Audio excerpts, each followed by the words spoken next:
State 23, 335, on Hill Lake, whatever, bro.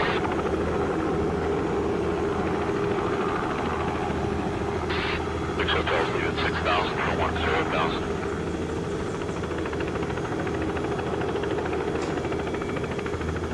705 to 12,000, South 63. 1,000 to State 23. Contact purchase.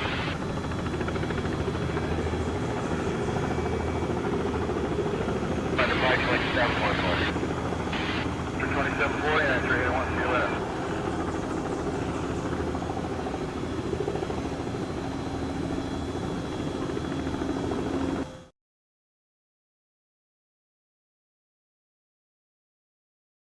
Hey guys, welcome along to Roadster Rumble.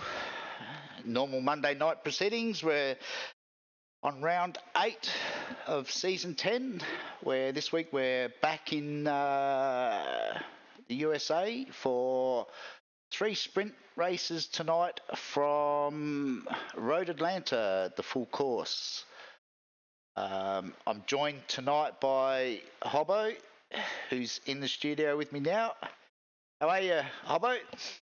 I'm good, Greg. How are you? And hello and welcome to everyone watching at home. I am excited. I'm glad to be back. I missed last week and feels like an eternity since I was last here checking out the Mazdas.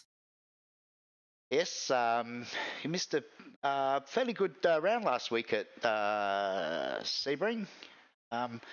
Jack didn't quite get it all his own way. He had to fight off Lee in the first race, but got his mojo in the second one and managed to put a gap on the field. Well, it's not the first time we've actually seen that this season. What's going on? Is everyone getting better, or is Jack not onto his usual game? Because there's been a couple of rounds that we've seen this season where he hasn't had it all his own way, which, I mean, when we talk about Jack Boyd in the Mazda, we typically expect him to win every week, which is probably a bit unfair on him, but it's just his reputation precedes him, and it's actually been really good this season. A couple of times now we've seen a few different other drivers get up there and actually give him a proper challenge. Yeah, he's I'm not quite sure what happened in race 1, but Lee had an off in race 2, which put him back in the pack. But yeah, and in Group B, of course, Darren Linus did what Darren Linus does best, got out in front and stayed there.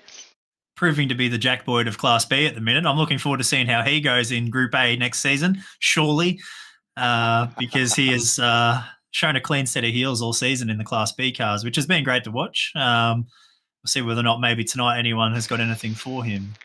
So at the moment, the Group B boys are actually down. They're about 6 minutes into their qualifying, so we might head down to the track and have a bit of a look and see what the boys are up to. In the meantime, I will, if this works,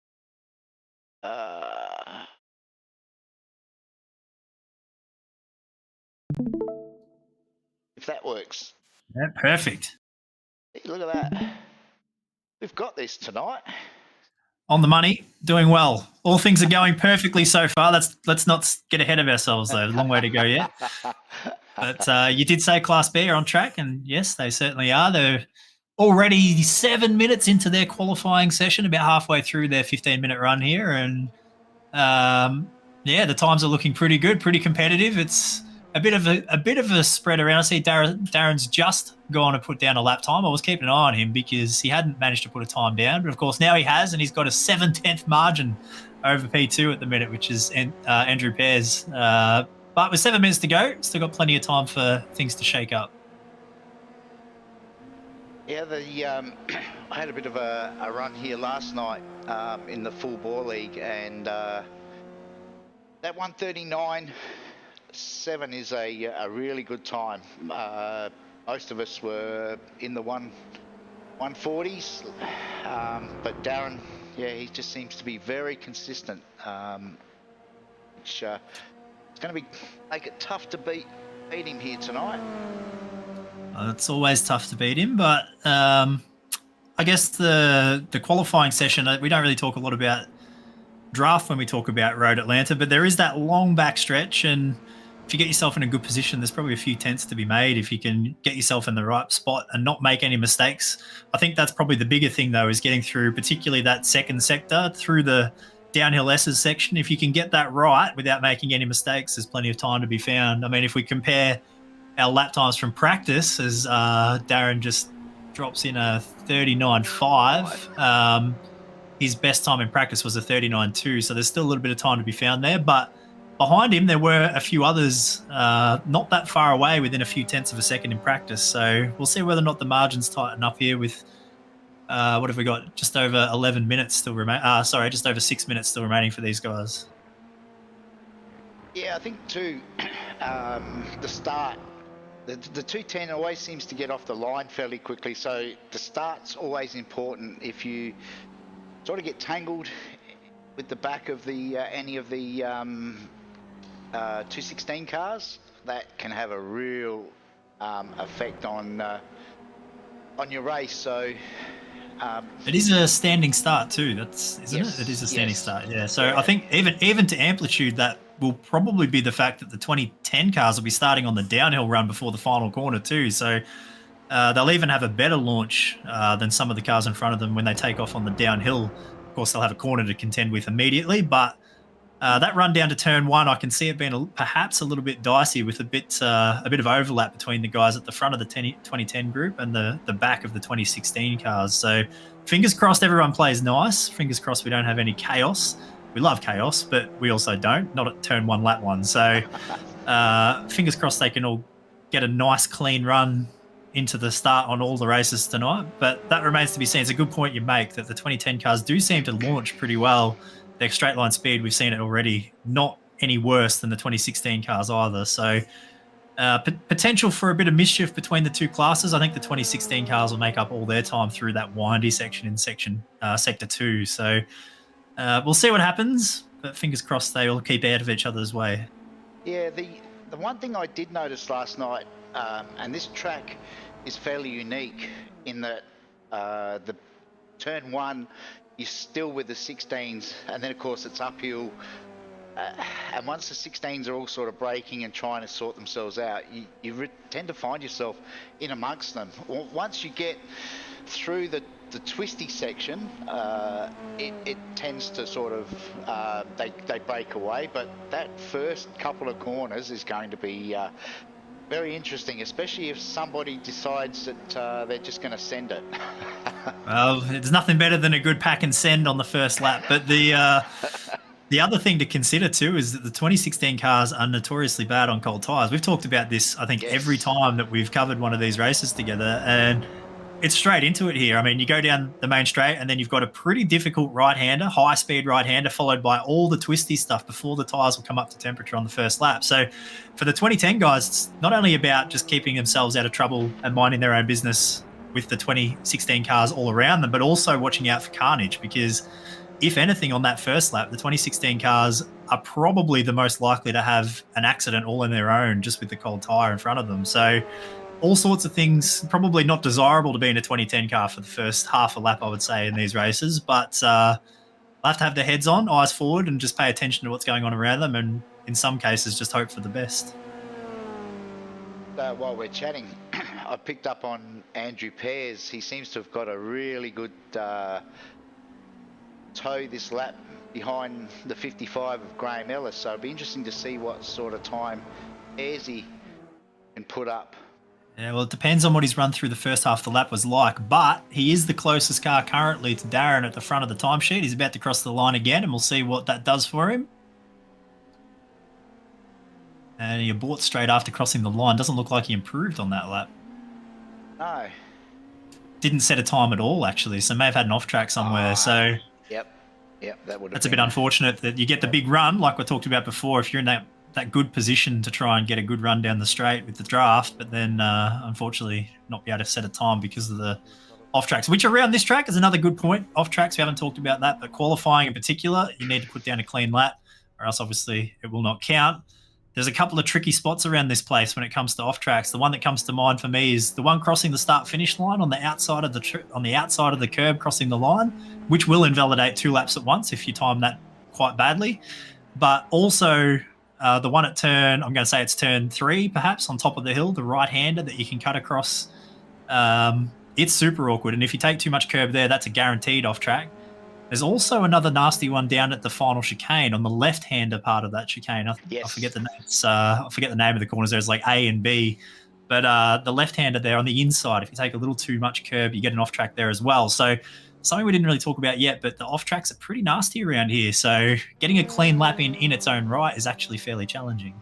It is. I managed to find off tracks in all of those places that you mentioned last night. So, and I wouldn't be surprised if Pearsy hasn't just managed to pick one up, although it didn't come up on the timing. So, but he's gone into the pits anyway. The pits, yeah. These guys are pretty much right at the end of their session now too. So I think we're seeing them all come to the lane. They might be, for the most part, done. As it looks to me like, is it Shannon there on screen is the last car on track, and he's coming to the pits as well. So. No, going to complete this one. Currently down in 10th spot. Didn't improve on that lap, so it looks like he's given that one away. Yeah, sitting P10, and I think that's it for the Class B cars. They're all parked in the lane right now, so that's probably as they're going to be on the grid for race number 1. And Darren Linus, P number 1. He got the job done, and by a pretty good margin in the end, nearly 0.4 of a second. As the Congo line now departs pit lane. Yep, Class A car's about to get stuck into it. I'm going to pay close attention to the cars here actually on the first lap, just as they head out of the pit lane and through this first sector. The cold tyres, we talked about it, so just sort of see how slippery they are when the guys aren't really necessarily pushing too hard. And yeah, this is not a part of the track where you want to get offline. The cars are fairly well committed. Your turn-in points are where they are, and if you miss it by just the tiniest bit, you'll end up pushing wide, and it essentially ruins your whole run. As to just see there's Ray Harrison running very, very wide, coming up onto the short chute at the back, and actually in the grass. So there's an off track there, which, as far as championship points are concerned, is not a great outcome, because you be a bit naughty here in qualifying, and that still does have an effect on your championship. Yes, you certainly still lose points if you rack up the off tracks during qualifying. That's a good point, actually. As you can see, the boys are all trying to find a bit of space. Not sure they're going to set the world on fire if they plan on doing their qualifying laps side by side. That's right. You've got to get single file. No point passing each other on your flying laps. But even the first lap, we've seen it, historically in these cars, is not normally the fastest lap for the 2016 cars. And this is a very short out lap as well. It's a short lap around here. So I'd be looking perhaps to the second and third laps for a lot of these guys to set their best times. But the one who I've kept an eye on, as we probably should have, is Jack Boyd, who has left himself a nice little gap with a couple of fairly fast guys in front of him. He's got Keith Logan just up the road and then Neville Mell in front of him. So he's positioned himself nicely to probably try and pull a little bit of that gap in through the first half of the lap and then get a really good tow to the finish line on the end of this one. So we'll see whether or not the first lap can be good enough on the tyres, but he's put himself in a good position there straight off the bat. Another one is Neville Mell himself. Actually, he's got a good gap to Damien Seeger in front of him. So we'll see what those guys can do. The poor one that has to do all the chugging at the front of the train to start us off is Lee Harrison. He doesn't mind going off the front in qualifying. But I do think that there's a bit of an advantage to be found in being in the train somewhere with a good tow. I just jumped on board with Jack now as he heads off down the long back straight. I think he backed out of it there. Yeah, it might have been a case of the tyres just not being as grippy as he wants. To get some kind of an idea from practice, Jack did top the timesheets with a 35.7, closely followed by Tyson Gordon, who was also on the 35-second bracket. So that's the sort of ballpark we're looking for here for a good lap time to go to the front of the pack. And I wouldn't be surprised to see guys in the 37s here on the first fly, but we'll see what we get. 36.5 for Lee. So they are a lot closer than I thought they might be. Neville Mel. Moz Moroz to a 35.8. So that's a good lap straight off of the bat. It's a good banker. That takes the pressure off as well. If you can put a good early banker lap in, you don't have to start stressing about having to get one late in the session. You've got one in the bag early, and you can only improve from there. So Moz will be very happy with that. Loshy's actually gone purple now for Sector 1, so we'll see how his lap pans out. And interestingly, Jack Boyd did not set a time on the first lap, which means he must have picked up an off-track. And at the front of the field, Lee Harrison's decided to drop out of the lead. He's done his duty for the session, and now he's going to find a spot somewhere in the back of the pack here and try and get himself a bit of an advantage with that toe. So it might have been a wise decision to get that responsibility, I guess. That not everyone would be prepared to do it, but he was prepared to go out and lead everyone around on the first lap, where perhaps his tyres were not in their best window for grip, and he'll sort of get his little bit of leading out of the way here early in qualifying so he can make the most of the tyres now throughout the rest of the session. Meanwhile, Damo's gone, briefly went purple for Sector 3. He's very close to the back of Loshy on this lap, so Loshy's currently down in 7th at the moment.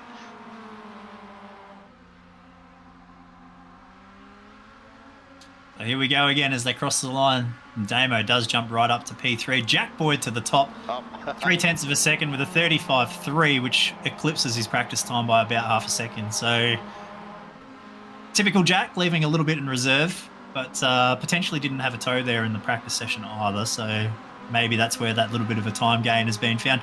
In saying all that, there were only 2 cars in the 35s in practice, and we already have 3 of them with 10 minutes still to go here in the qualifying session. So I think quite a few people are finding the same thing. Getting in the draft is finding them all just a little bit of time as they all scramble off the onto the little back stretch there. That was Loshy, very wide and out of shape. And I think Damo and everyone else behind him sort of scattered. I think I was watching Keith Logan, who's currently up in 5th spot, but I think he copped an off-track. Yeah, that very striking livery of his with the green and gold, very patriotic. It looks like Lee now has found his spot. He passed Damo and Loshy. Yeah, I'm not sure whether or not he might have got a little bit held up by those two when they got all crossed up there coming onto the back stretch, but we'll see. He looks like he's pressing on with it. I mean, Neville in front of him is not a bad person to be behind. He's currently 4th in the session, and we know how quick he can be. Scott Baker in front of him and Tyson Gordon leading the pack still at the minute.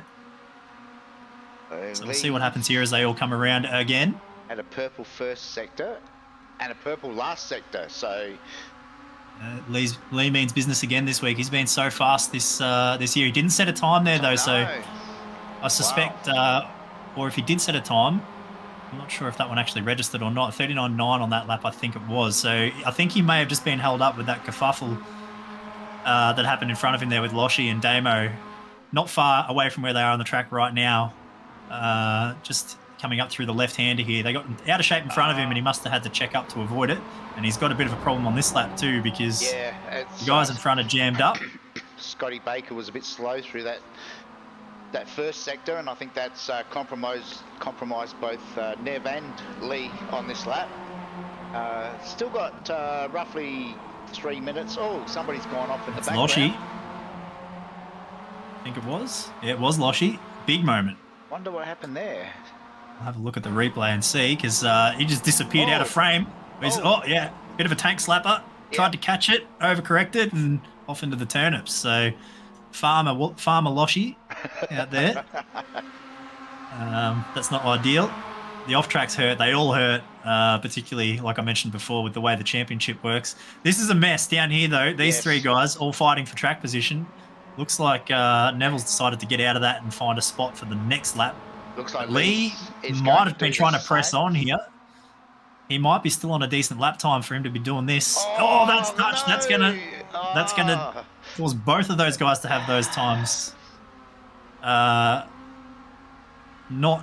register on that lap. So that's a shame. I think Lee must have still been on a heater because Yeah. otherwise you wouldn't be racing side by side through there. Yeah. And I'd Scotty's- say that Scott might have been on a time that was going to improve on his best as well, and that's just how it works sometimes.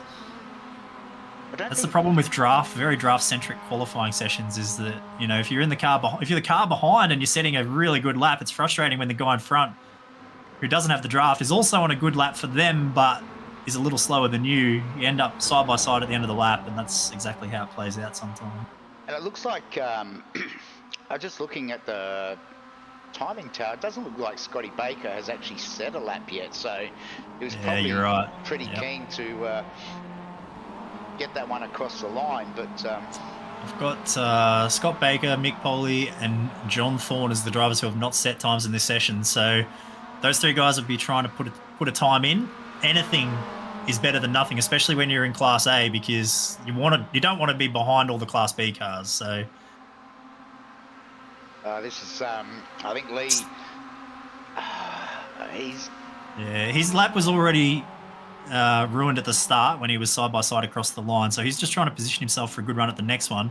Scott Baker still desperate to put a time in, and he's actually gone off at the final corner there too, so well, just out of the final chicane, so it's all very awkward. They're looking for track position. Neville Mell going slowly coming to the start-finish line. Jack Boyd goes past him. Jack, interestingly, actually pitted for fresh tyres. I don't think we mentioned that, but he did come into the pits after he set that flying time, and he's now just going out to start on his next heater, so keep an eye on Jack Boyd. He might go quicker.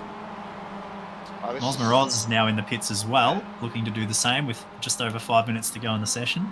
This is still a mess for Lee. It's not good, is it? And the frustration will be getting really, really high for Lee. I think he's got amazing pace. He looks extremely quick. As we got one in the fence coming down the hill, that's Tyson Gordon. That was very awkward, right in front of all those guys. But yeah, Lee, I think will be very frustrated because he's fast, but hasn't really had a clean lap. The best sort of chance he had was probably early on. I think he had an off track on that lap. So yeah, he'll be pretty frustrated right now. He will not want to be in P10. He'll be pretty unhappy with that. And I mean, qualifying is not everything in these cars because of the way they are. You can make your way forwards using the draft and a bit of aggressive driving, but they're short races tonight. They're all short races, so you don't have much time to get the job done. You don't want to be risking incidents, contact, and just being in the mess. We talked about how hard the first lap's going to be in these cars, and he will feel like he deserves to be at the very front here, so he's still trying to do the same thing. He's rolling out of it again to try and get himself in a better position for the next lap. And he's going to slot in behind Jack, I think. This is going to be another argument. Scotty Baker's now jumped Scotty in Baker's there. got in there, yeah. Yeah.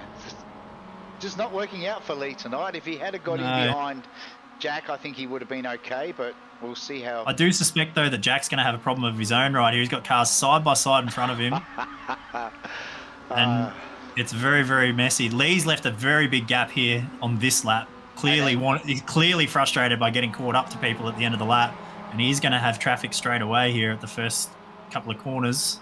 That's his old man, so he won't be happy with Ray at the moment. Wow. And he's showing the nose, and again, he's had to back out of it. Time's ticking away, just on 3.5 minutes to go. There's only a couple more laps left in the session. Being a heat race session as well, must remember that when the clock hits 0, the session is done. As someone else is in the fence coming up onto the back. Scott Baker again. Yeah, I think that was Scotty again. Yep. At least he set a lap time. Those guys I all mentioned before have all set times now and are all in front of the Class B cars in the timing. So at least that's happened, but yeah, poor Scott, P13 at the minute, that hasn't gone well there for him. Now, what's Lee do here? He's obviously going to... The other one I'm interested in is Aaron Oliver. He currently sits at the front of the train coming towards the end of the lap and is in P12. I don't know that he'll be all that happy with being in P12. And he's got the whole train behind him, all fighting for position to get in the draft. Jack Boyd has left a big gap in front of him onto the back of the pack. And then you got Ray and Lee behind him, still in that order. So Lee's decided to go behind Ray again, coming to the start of this next and possibly final lap.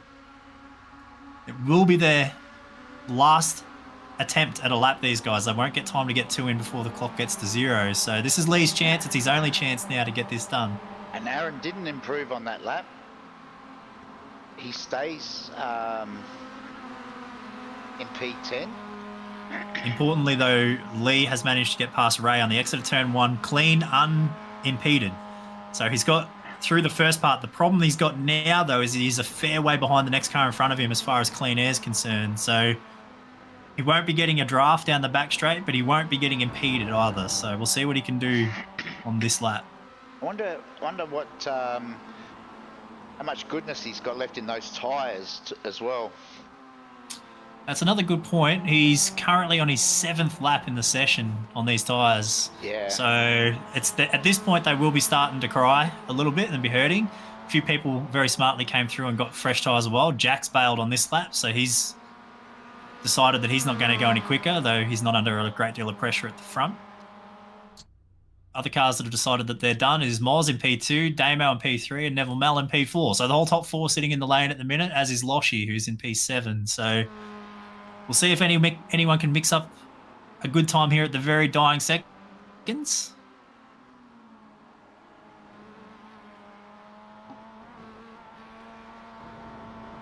Henry Fenson about to cross the line with Aaron Oliver in tow. Do either of them make an improvement? Doesn't appear as though they did. No. Just waiting on Lee. Cross the line. And Lee, finally. Yeah, he does get in a clean lap and moves up to P6, which is probably indicative of his pace. I mean, right there, he's 8/10 away from P1 of Jack Boyd, but he's only half a second away from Moz, and with no draft, I think that sort of tells you that he's got pretty good pace. Just wasn't really able to do anything with it in that session. Who have we got coming to the line here? Tyson Gordon's about to cross the line. He'll be the last one to get a lap in. Didn't make any improvement. So that's the grid as they stand right now. Jack Boyd, standard Jack Boyd, goes to the front and starts from pole in race number 1. So let's have a look at the official grid. Get it up in time. So there we go. Jack Boyd out of 1. Moz Moroz alongside him. Then Damo, Neville Mel, Keith Logan, Lee Harrison, Henry Fenson, Wayne Losh, Glenn Boyd, Tyson Gordon, Aaron Oliver, Cody Harrison. We've got Scott Baker, Ray Harrison, Mick Polly, John Thorne, Darren Linus on pole for the Group Bs. Alongside him will be Andrew Pears. Then it's Ant Cuthbertson, Dave Gogol, Bard Rodkin, Graham Ellis, Dean Logsdale, Matt Knight, and Philip Paradiso, Shannon Curry, Mick Nancaro, Ruben Boss, Sean Memler, Andrew Roberts, Adam St. John, Glenn Hill, and Jamie Walker. Well done, Greg. Wow. Rattled through them all nice and quick. That was good. So the ones to watch is probably going to be, obviously, all of the Class A cars to see if any of them have any issues here on cold tyres at the start. But then we also talked about Darren and Andrew, front row for the Class B cars. How do they end up here in the first few corners amongst the back of the Class A field? It'll be interesting to see. They're actually not on the hill. I thought they would have been on the hill. They're sort of on the rise coming into the final corner. So we'll see what happens. But fingers crossed all these guys can keep their heads on and get through the first corner. Lights are up. The revs rise. And they're away.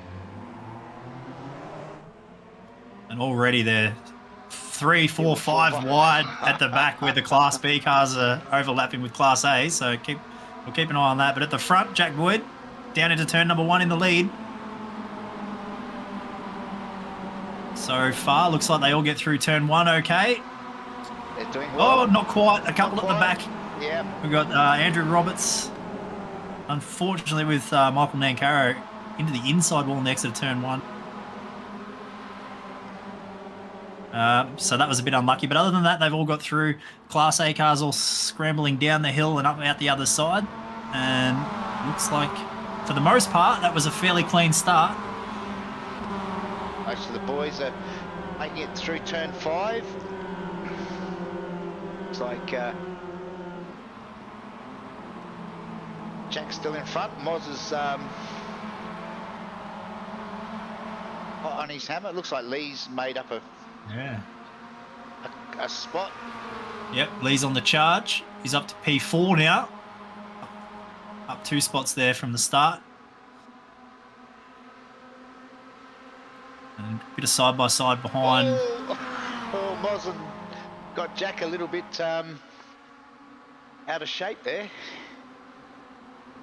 This is where the fun and games begin. Where do you want to be on track? Do you want to be leading? Do you not want to be leading? I think Jack would be fairly comfortable out in front, being a short race, no fuel saving required in these sprint races. So I think Jack will be fairly comfortable leading the way, but will he be able to get away and pull a gap, or will they all stick with him? I think he will have trouble around here making that happen. And looks like Lee, Yep.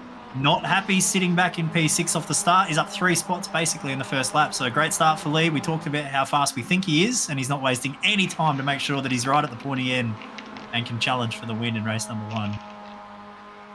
Yeah, he was very disappointed to let Jack get away in race 2 last week. So I think Lee's plan of attack will be to get up there as quickly as he can and put as much pressure on Jack as he possibly can. Yeah, no, that looks like it's pretty clear. That's what he's wanting to do. We got one in the wall. That's Cody Harrison. Just got caught out by that entry onto the back. Well, I keep calling it like the short straight because I don't really know how else to explain it. But that left-hander that you come through the bottom of the hill in that twisty section, it's really tough. If you get it a little bit wrong on the exit, that's what will happen. And it's unfortunately it's bitten him very hard there. Poor Cody's got a lot of damage from that one. As we go side by side down the back stretch, Lee and Damo fighting for P3. I think Damo will probably... No, Lee decides to tuck in behind Damo. I thought Damo may have been happy to give that spot up. Meanwhile, it looks like one of our Group B contenders, this is Andrew Pears. What's happened to Andrew? We talked about how good he was in qualifying there. Too much curb. And too much curb just unsettled the car, and that was all it needed to go around the wrong way. A pretty awkward spot there. He's done a nice job actually. Used the grass to sort of flick spin the car. It's not actually easy to flick spin the Mazdas around, so it's about as good of a job as he could have done with that. But that's put him well that's down the field now. Hurt him a lot, hasn't it? It's put him all the way back in 28th outright, which is around about 12th in class. So that's certainly not what he would have wanted after qualifying quite well.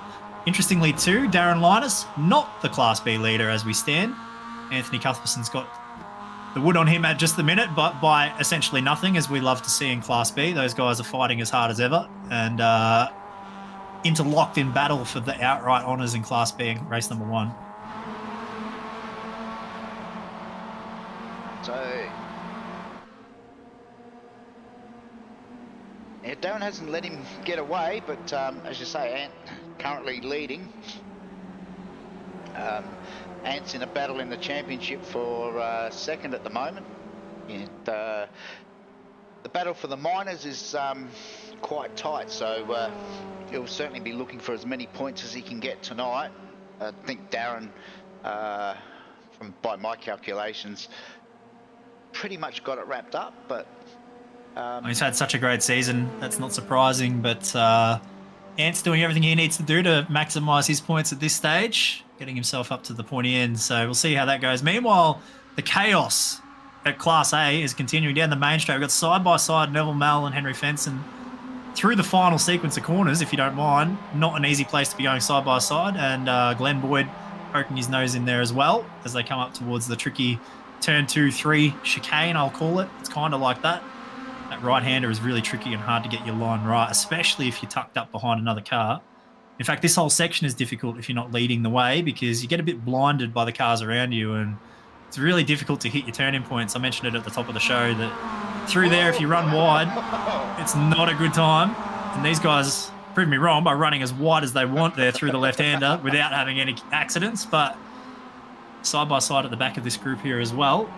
It looks like it might have been... That was Aaron. I think it was Aaron making a move on Tyson Gordon. Aaron's looking to try and work his way forward. Now, Henry dipped 2 wheels in the dirt on the exit of that corner onto the back straight, and that's a corner that's so important to get right because a long way down to the chicane at the end of the straight, and that's completely hurt his run off the corner. Glenn Boyd will sneak by and should clear him before the end of the straight, and does. Yeah, Henry's tucked in behind. And it's also going on at the front. Lee, last time around, made the move on Damo to go to P3, and this time around made the move on Moz to go to P2, and it was on there coming into the braking zone at the chicane. Very close to a big accident, but they got away with it. And now Lee, be licking his lips here. I reckon he won't take any time at all to make a big move here on Jack and just let him know that he's there. And he actually considers it into turn 1. It's a brave place to do it. Gets the job done. That's an excellent pass. Jack with the over-under coming up the hill. He'll have the inside for the right-hander if he keeps the nose in there. And he does. This is not the place to be side by side. Oh, wow, they got away with that. That was unbelievable. Great driving. Yeah, I think Jack might have backed out of that just ever so slightly because I think he realised that there was no way Lee was backing out. Well, I think even Moz there in P3, I think all three of them reached that right-hander on top of the hill. Their eyes would have just about been touching the dashboards because they're... They would have definitely had a bit of a moment there coming into that corner because it's not easy to do it by yourself, let alone side-by-side or 3 cars in the mix. So they did a great job to all get away with that as Lee's had a huge moment onto the backstretch. He's done all that work and he's just thrown it all away in one corner. He will not be happy. He just did all that work to get to the lead and now he's back where he started. And that's going to drops back to P6 and probably P7, I'd say, before they get to the end of the straight. Yeah, as it looks like Henry's going to get the run on him and go around the outside. So all that work comes undone. Wow. It is a 20-minute race and we still have 12 minutes to go. So if the math works out, he's got time to get back there and do it all again as they go side by side through the final chicane in front of him as well.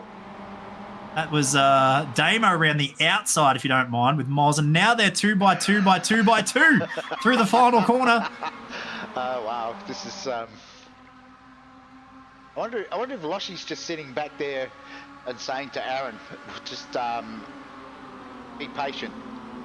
There's quite the chance here that you could see Loshy go from, where is he right now? P9 to P2 in one corner, the way that they're going in front of him. We were talking about it before we came on air and we were sort of laughing that it seems like the world, especially world of motorsport at the moment, are all on angry pills. And you look at the racing tonight, I think... It's a little bit reflective, isn't it? It's the trend at the minute. Oh, that is so what? Oh, has he got it? It's, oh, wow. Wow. Damo just did everything in his power to crash right there and somehow didn't. So that was amazing. Good car control to get away with it. We've seen a few people have big moments and somehow survive. That's it's only going to last so long, Greg. They've only got so many lives and someone's going to come unstuck in a big way in a minute. This line goes all the way from, what is that, second all the way back to about P11 or thereabouts. So there is a lot of cars in that. Jack, in the meantime, is laughing his way to the back. Out in front, he's more than happy to see them all fight behind him. Yeah, and he's actually got a pretty decent... He has 1.5 bit over 1.5 seconds. He's not clear of the draft yet, but if they keep fighting, he will be home and hosed. And we know what Jack Boyd's like. You give him a chance like that and he will take it. He doesn't make many mistakes and he's very fast. So these guys will want to sort themselves out and try and bridge that gap, or else they can kiss any chance at a win in this race goodbye. Not that I think any of them are thinking about that at the minute, because they've got their own little fight going on with everyone else around them. It's, Meanwhile, the Class B lead is about to come under threat into the chicane. At the end of the lap, as Darren Linus goes down the inside of Ant Cuthbertson, and Ant pretty wisely just gives him the room there. Doesn't want to fight that too hard this early on. He'll get in behind here and probably see if he can stay with Darren. We've seen Darren pull gaps in these cars this season. He's very fast and consistent. But we'll see whether or not Ant can stick with him now that he's in front. And we'll see how that plays out. But that was a good move there for the lead. Well done. Meanwhile, Dave Gogol, really good effort. Currently in third. Yeah, on a podium spot for Class B. That's very good effort. And Bard as well, having a really good race. It is a great drive from Bard, actually. P4, he'll be really happy with that. That's a great drive. Yeah. He seems like he's got a bit of time on Phil Paradiso behind him. It's nearly a second, or that comes down a little bit. I think.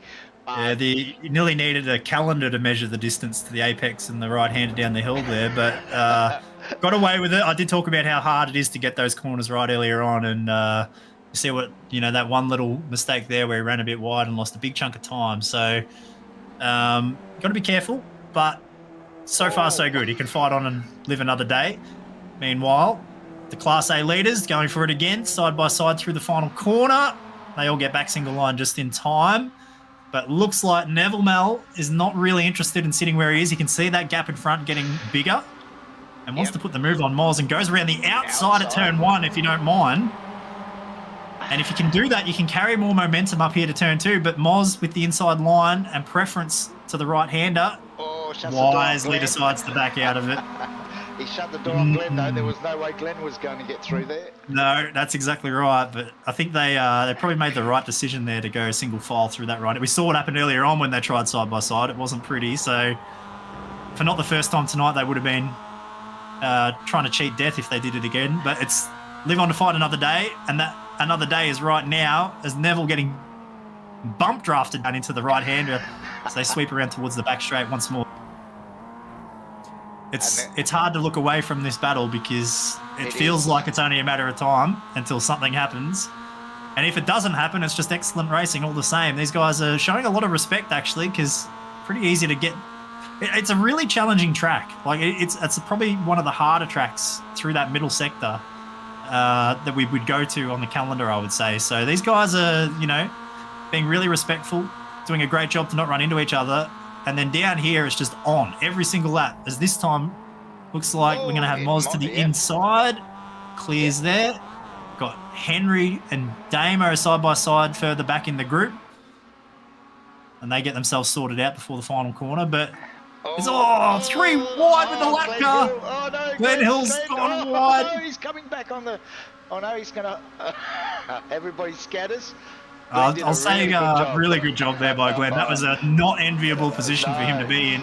Trying to do the right thing and let him go too wide to his inside at one of the hardest corners on the track. Not where I'd want to be in a Class B car for sure. So he did a great job there to get out of the way. Cost himself an off track, but not a DNF. Probably the positive to come out of that. I think we might actually give him that one back. That catastrophic if he, it would have been bad Bears if he decided not to run wide, because these guys behind were coming with a head of steam through there. It would have been a bad news situation for sure. And they're still not giving any quarter, are they? I mean, we're on lap 9 now. What are we? We've still got 6 minutes to go, so I'm going to say it's another 4 laps at the line for the race leader. How many laps have we done? We're about to finish lap 9, so we're not going to get the full... Doesn't look like we'll get the full 15 by my timing. I could be wrong, but I think we'll go another 4 this time, which would make it a 13-lap race. So these guys are running out of time, though. Lee, he's on the move. He's sort of got back to that group. Now he needs to figure out how he's going to get from what is currently 5th on the road, but 4th in this pack. Try and make his way through a few of these spots and at least try and get to P2. I think he'll be unhappy if he's anywhere further back than 2nd in this one. Unfortunately for these guys, Jack with a 4-second lead is gone out in front, and he's just doing his thing that he does so well, which is be consistent and fast. And these guys, down into turn 1, side by side again. Lee might try and take advantage of this and go around the outside. He did try it, but got a little bit too wide, had to wash off his speed. As he and Glenn are going to go side by side. I think Lee will back out of that, and wisely does. But he's in a hurry as Glenn gets the blinks happening. Lee's in a hurry. He's not going to want to be sitting back here. And if anything, a little gap starting to form in front of Glenn Boyd here up to Moz. So I think we'll see Lee definitely trying to put the move on as soon as possible. Maybe even right now. It's a dangerous place to pass down here. It's harder than it looks to go down the inside. Gets it done, Glenn. Leaves lots of room. He's a respectful driver, Glenn, and that was well done there. Though he's left himself vulnerable. He almost got bombed by Damo. I might be wrong, but I've got a sneaking suspicion that Damo is looking for P6. Yes, I was about to mention it. The other thing to consider here is the race for P6 is definitely important because the invert here for the next race will put that car off pole. And Damo over the years has been a bit of a master at landing himself on pole in race number 2. We've seen it several times before. Yeah, So you're right, there might be a method to the madness here. Might be something to do with being race director. Oh, yeah. Well, he's done himself a mischief here. They got a horrible run through the exit of the chicane. Oh, he did. Sorry, I was actually looking at Henry on the inside. There was Henry that got the horrible run, and now he's side by side.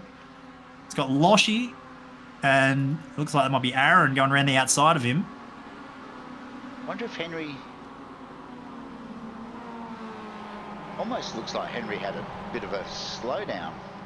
He maybe did. He may have taken too much of the curb at the chicane there and needed to give up a little bit of time. I'm not sure. He's having a bit of an interesting night, Henry. He's looked like he's been quick at times, but he finds himself back in. Where is he at the moment? That's P9 right now. I don't know that he'd be particularly happy with that. We saw him, I think it was at Red Bull, had a very strong night at Red Bull Ring. Yeah. Probably would have liked to have been a little bit further forward than that. But, I mean, in this fight, I mean, there's nothing between P2 and all the way back to P11 at the minute, I think it is. Scott Baker, Mick Polly, Ray Harrison have sort of dropped off the back of the pack here in the Group A class, but the whole rest of the field all right together at the front. I was holding my breath then. It was, I looked like a bunch of chooks scattering in a hen house, and then when I looked up, Andrew Roberts was in the mix. Yeah, so I had one eye on him, sort of just trying to do that awkward thing, trying to stay out of the way in a really very awkward position on the track. Especially with Moz and Lee. Looks like Lee's now going to make the move on Moz. Yeah, so disposed of Glenn a lap ago. This time it's Moz, and next lap around he'll definitely be looking to get onto the back of Neville and hopefully try and pull that same move again. He might wait till the last lap. He's got little hope of catching Jack for the win, so he might try and use the draft to his advantage on the last lap. 2 to go by my count. So he might sit behind for this lap and then attack on the white flag lap, so not leave himself vulnerable to those behind him in the draft on the final lap. We'll see what happens. Or he might just send it, because why not? Like Glenn's going to try and dispatch with Oz between now and the checkered flag. He's been all over the back of him last half a lap or so. We shouldn't forget about Class B as well. Give him one eye on that. Darren Linus still holds the lead. Ant Cuthbertson has stuck with him. No problems at all there. So that could be a great finish on the final lap as well. Dave holding on to that P3. Bard's still in P4 with Matt Knight right on his tail. So there's a good chance there'll be a good race between those guys on the last lap. And then behind them, Philip Paradiso, Sean Memler and Andrew Pears. Nose to tail coming to 2 laps to go. So plenty of fights to be had yet in Class B as well. They're not all in one great big pack like the Class A cars, but they've all got people to race against back there as well, and plenty to fight for as well. Lots of championship points on offer. So I don't think it's all done and said all the way down through Class B either. Pearsy's trying to make his way back, obviously. That's a drama. I think there was contact there. I reckon there might have been a little bit of contact. Might A bit of a drama for both of those guys. have a quick look and see. Oh, yeah. Definitely secondary contact, that's for sure. Yeah, yeah, yes, yeah. Oh, and there's a scatter when they all tried to clear around behind him as well. That's a shame because those guys were on for a really great race, the 3 of them to the finish, and now it's all been split. Meanwhile, while we're watching that, Lee threw the move on the final chicane to go to P number 2, and now he's trying to outrun Neville on the last lap. He's going to have the toe in front of him, and it's going to be on here for the minors in Class A. Jack Boyd currently leads the way by 4 seconds. Glenn has got through on Moz, but I think Moz will look to switch that back. I'll be very surprised if this P2 to P7 on the road are in those positions at the end of this lap. Let's put it like that. There is a lap car up in front of Lee. He might get a bit of help here with the draft. It's Adam St. John about to go a lap down. So Lee gets at least a little bit of help off the corner, but it's a long way to that chicane. It is.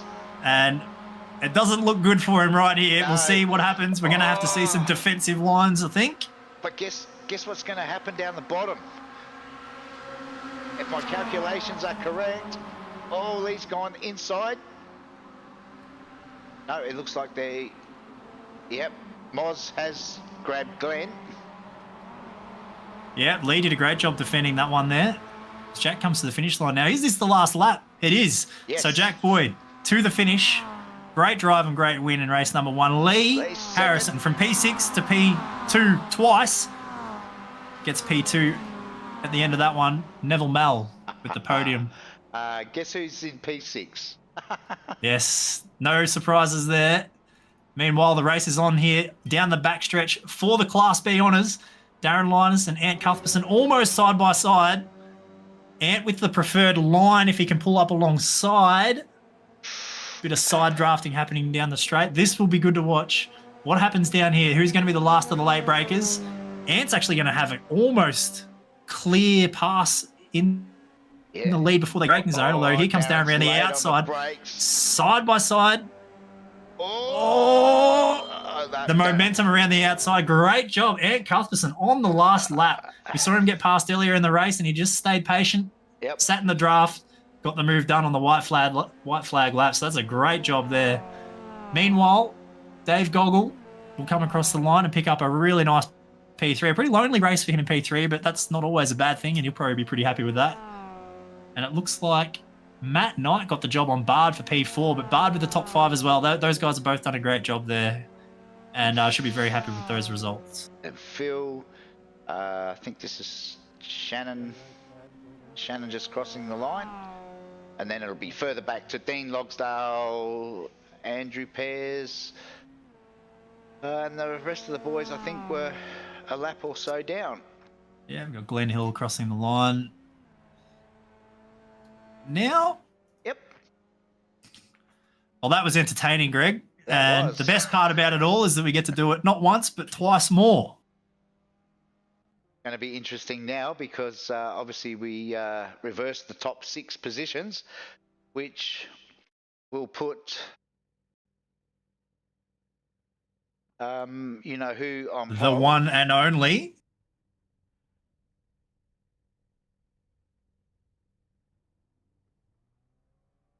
We'll have a quick look and see if we can get goals. While the clock is ticking down, I can start working through the grid for the next race while you're trying to find those on your screen at your end. But Damien Seeger will be inverted to the pole from P6 to P1 here in race number 2 with Glenn Boyd alongside him on the front row. Mos Moroz and Nev Mel on the second row. Lee Harrison and Jack Boyd side by side. 1 and 2 on the road in the last race. Now start 5 and 6 here on the third row together. Then it's Loshy, Aaron Oliver, Henry Fenson, Keith Logan, Tyson Gordon, Scott Baker, Mick Polly, Ray Harrison. Lights are out. And that's your Class A field. And that's all we had time for in the end. Yeah. They're off. We don't get much time on a sprint night, unfortunately. Damo's straight to the front. Glenn's going to tuck him behind him. Well, so far the strategies worked perfectly for Damo. He's gone to the lead and that's where he is. However, 20 minutes, it's a long time. We saw Lee go from 6th to 1st twice, just about. He's going to have his work cut out for him to be there at the end. Let's see what happens. All through turn 1 fairly cleanly and now snaking their way down the hill. They've done a good job both in this race and the last one. Doesn't look like there's too many problems with the cold tyres. I was expecting it to be a bit tougher, but they're making me look silly.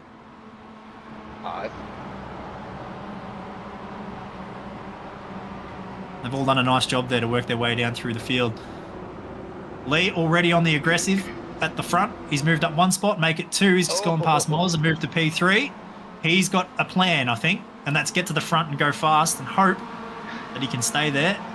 He's just in front of him.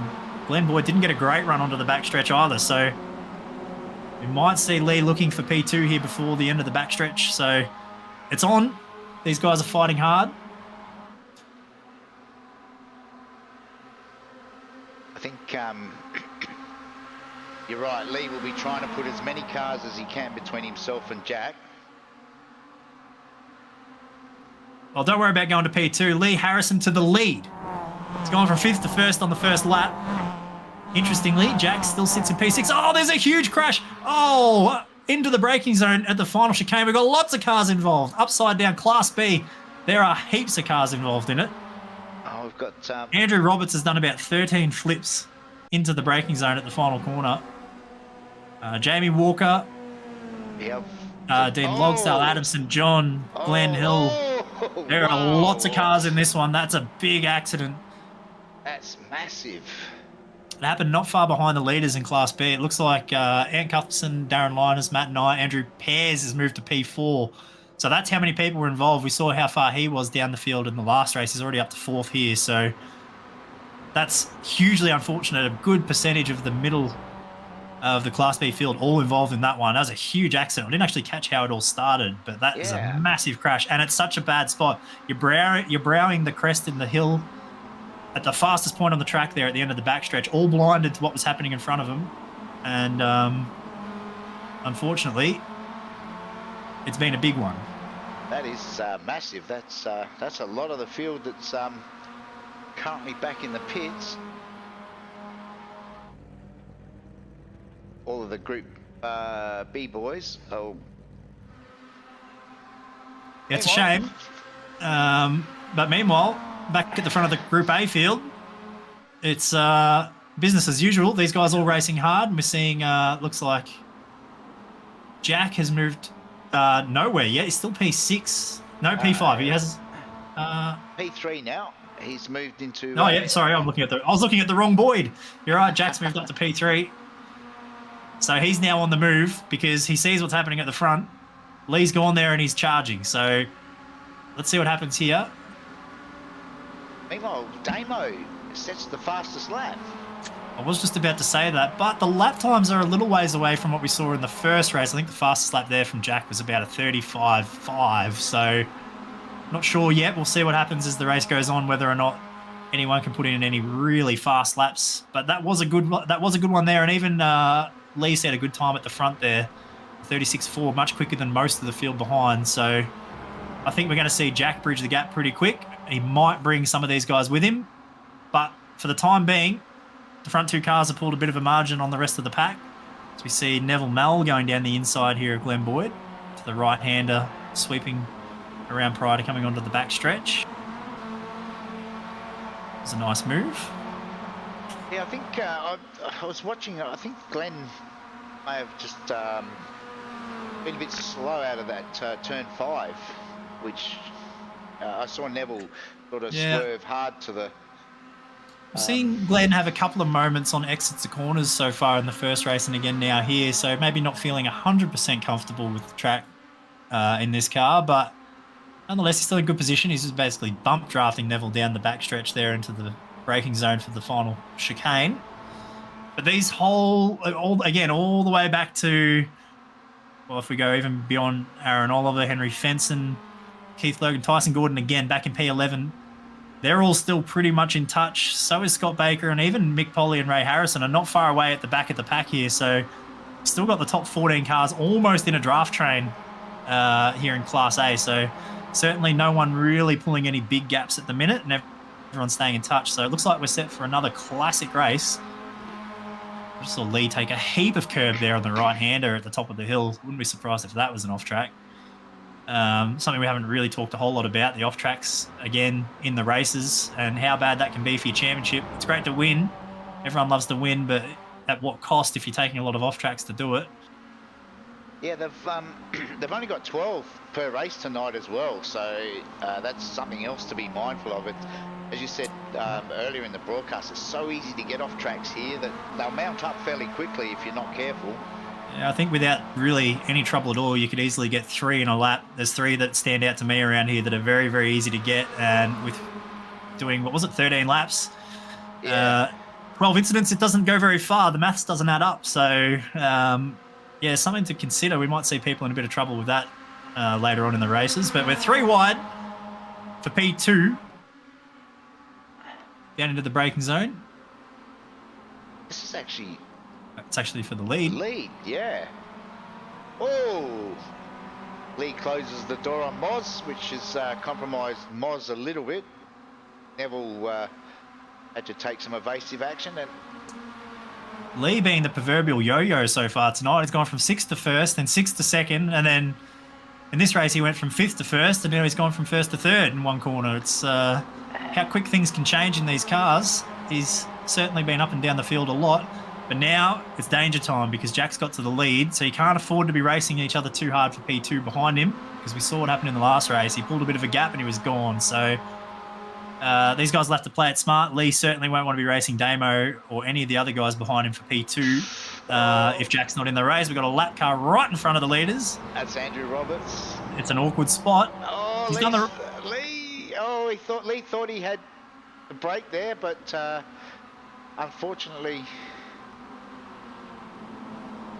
as he went to make the overtake, Andrew was trying to get out of the way of Jack. Well, he sort of made it fair for everyone then, didn't he? He sort of balked Jack up a bit just by being on the racing line, and then balked up Lee so he couldn't get past him as well. So that was all fair game and play on, as looks like Damo copying the bump draft from Moz down the back straight here. These guys are probably aware that they don't want to be racing each other too hard, or the two in front will pull away. Lee goes for the inside line through the chicane. Lee's adopting the Hobbo 88 philosophy, which is just don't let Jack be in front of you and he can't pull away. It's not always the best place to be in the lead in these cars, but at least if he's behind you, he's not pulling away in front. It was always my theory whenever racing Jack. So Lee putting that into practice right here, and he's about to lose the lead again, I think, down into turn one, as Jack decides, actually, I like to be the leader. And Damo loves it because he's in good position. If something goes wrong, and sort themselves out before they get to turn two. Single file. Neville had to get on the brakes there, which is a sure sign that people are sort of slowing each other down. While we've lost one of the Boyds too. I didn't see what happened to Glenn, but he has fallen off the back, so he's had a big moment. Did he get the fence? Just a little bit. Slightly. He's still out there, but he has dropped a long way back. Unfortunately for him, he's a few seconds away from the back of the pack, so unless he can put in some real smart laps to get in that tow again, he's probably not going to get back to this lead group, particularly if he's got damage. Steering damage in these cars, easy to pick up, and he kind of awkwardly picked up the right front corner of the car and the tyre wall, so not sure if the wheels will be perfectly aligned on that car at the moment. The race is still on for the lead in Class B. Ant Cuthbertson is having a great day. He's currently leading the way from Darren again in this race. Exact same thing that we saw in race number one. He led early. Darren made the move, and then he got it back right at the end. I do wonder if perhaps Darren will try and employ the same strategy here. He might just sit in P2 until the last lap and then go for it.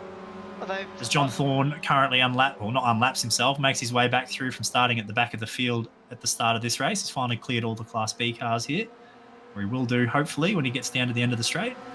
The interesting one for me is I've been keeping an eye on Andrew Pears. So he was nearly 2 seconds behind. He's made up about half a second of that deficit now. So he started some 7 positions behind Darren Linus on the grid, and he's moved up to third. And he's got great pace. So he was the real benefactor from that big accident that we saw on the first couple of laps, and he gained a heap of track position, and he's got great speed. He's driving up to the back of these guys, and we did see him struggle in the first race, but he had good car speed, and now he's got the track position to go with it. I wouldn't mind suggesting that he's going to be all in on this fight here for the lead in this race as well. So it should be a good three-way fight, I think, between these guys here when we get another 7 or so laps down the road, and we see the checkered flag, which will be good.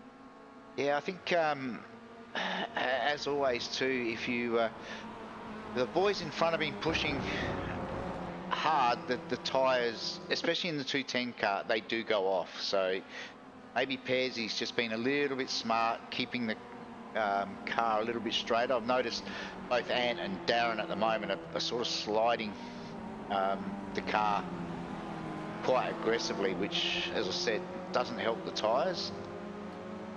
Yeah, again, you've talked about this several times, the tyre wear in these cars. I can't really speak to it because I haven't driven them, but if what you're saying is correct, that even in a short race like this, if you drive them hard, it sounds like it could be problematic. It's a little bit further back in the Class B group. I just point out that Graham Ellis and Shannon Curry are having a hell of a race. They've been side by side for most of this lap at different times, racing each other for, where are they on the track? They're back in trying to figure out where they are. 22nd, 23rd, which puts the 1, 2, 3, 4, 5, 6, 7th and 8th in class. Yep. They were with Bard at the start of this lap, and he's pulled a little bit of a gap while they've raced each other.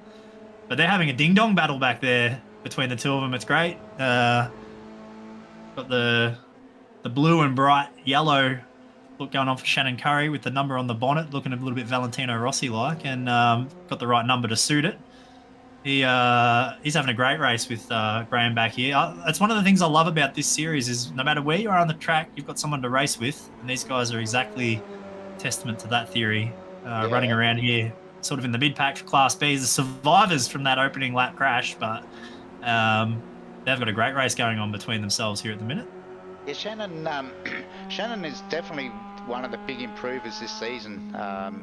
He's just come ahead leaps and bounds. Last week at Sebring, I was really surprised at just how much speed he carries. I mean, for somebody that's relatively new, especially to our league, he's really picked up. I think the 210 car really suits him as he looks to dive down the inside. Oh. You hold your breath down there. That's an interesting place. Oh! Good racing. Yeah, it's certainly on, isn't it? It is. Those guys having a ding-dong battle. That's Bard, and looks like the 47 of Dean Logsdale. He must have got caught up in the earlier crash because he's not showing. Yeah, he's a lap down on these guys around him, I think. He must have been in the pit lane early on to get repairs. So he's got a great fight going on, but not for position on track. Plenty around him that are. There's a big moment at the front of the Class A field. Who was that? That was lap car. Trying to pick up who it was in the bright yellow. I think it might have been. Is that Glenn Hill? I think it might have been. Yes, it is. Yeah. Oh, yeah, it was 3 wide into. He had a huge moment through the grass coming through the bottom of the downhill S's section and split the pack. Came right into the middle of the Class A leaders, and they all had to scatter to try and not make a big crash, and it's caused utter chaos amongst all those guys, as you can see, is still going on. How they didn't all end up in the fence, I'll never know. Let's see if we can get a replay of what you're referring to. He certainly had an off-track. It was just prior to that what you just got on screen at the minute. Okay. It was the off-track before that one. But yeah, he fed it through the grass at the bottom of the hill and just came out right into the racing line at the apex of the left-hander. And it was a big moment, very scary moment. So they sort of got away with it, but what it has done is it's split the pack a little bit. Guess who's out in front? Jack. And Lee with him, and it was right around Lee that happened, and Damien off the back has been split a little bit here. So those two have sort of got a bit of a gap now. Yeah. And I think Neville Mell might have realised that there could be a bit of trouble here. He's gone to the P3, made the move at the end of the front stretch there on Damo to go into the podium position, and he'll be looking to put in some fast times here and try and get back onto the back of Lee if he can. But that gap is nearly 3 seconds now, which is a fair way, or it's just over 2 seconds, I think, actually, to Lee. So it's a fair way. He'll need to put in a couple of good laps because Lee's got the draft from Jack, so he'll be quick on this lap as well. We'll see what happens. Who was that? Way off it was Tyson Gordon, way off in the grass on the exit of the left-hander there. That was a huge moment. This Class A pack at the front it keeps on providing the action. These guys don't know how to calm it down even for a lap. They all look pretty nice and line astern here coming down the backstretch, but you know it won't be the case once we get to the chicane. Damo's got a big run on Neville Mell, gives him a big push too. So he's not trying to race him, I don't think, here. He's trying to make them both go quick. Gives him a big push, doesn't pull out of line, so no defensive driving needed at the front of the queue. Meanwhile, Oz had a run on Damo as well, but decided not to do anything with it. I think there's some sensible decision making happening here at the minute, which is hard to believe, isn't it, for Mazdas? But I think they've all got the same idea. They need to go quick, and hopefully Neville's quick enough at the front to try and pull the gap back. But so far on this lap, it hasn't happened.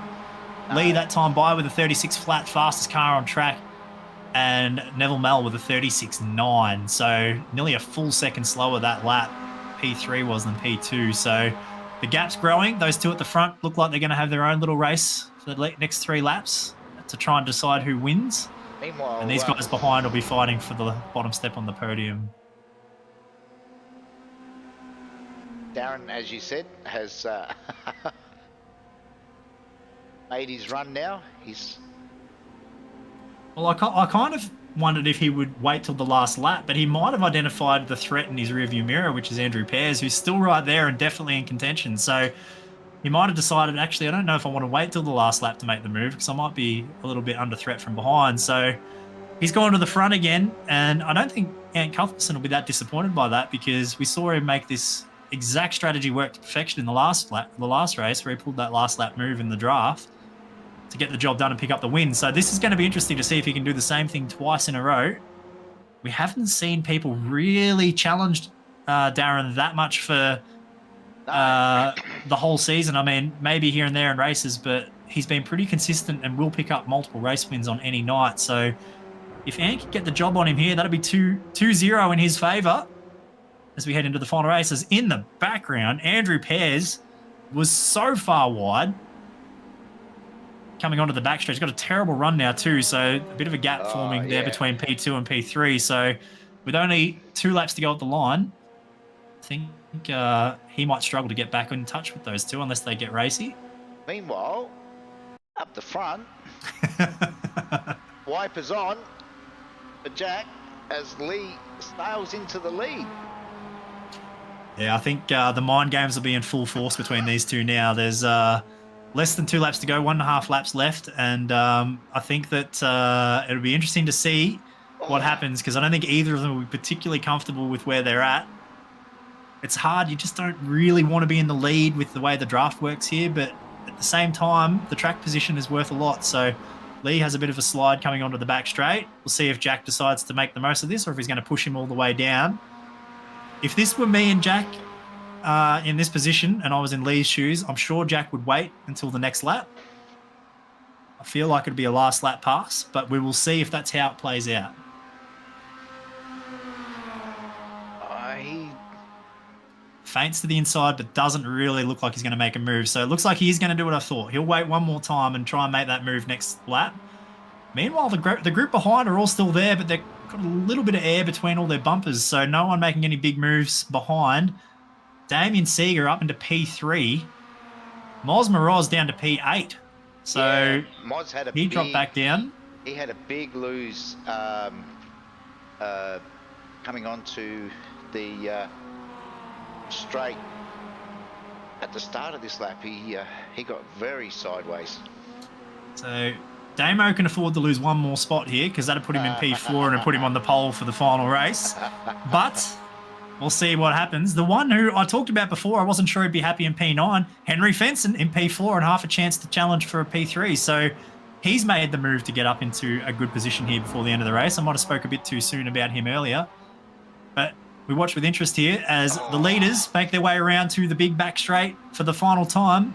And they have got lap traffic in front of them, which won't hold them up here, I don't think, on the corners. But like we saw in the last race, will probably provide a bit of a benefit here to Lee. As he comes down the back straight, he'll probably move over to the right to get in line, and he does, and make any advantage he can out of that toe. But the Jaws music should be playing at this point because here comes Jack. Lee's already and decided Lee's defensive. He's going that side. It's a trick, though, because around the outside here is almost better because you can hold the outside. Jack's actually cleared him before they even got to the corner. That's how much overspeed he had. So Lee's got the opportunity now to try and hold it around the outside, which he can do. He decides the over and under on the exit of the chicane's a better choice, but you can defend that if you're Jack, and he does.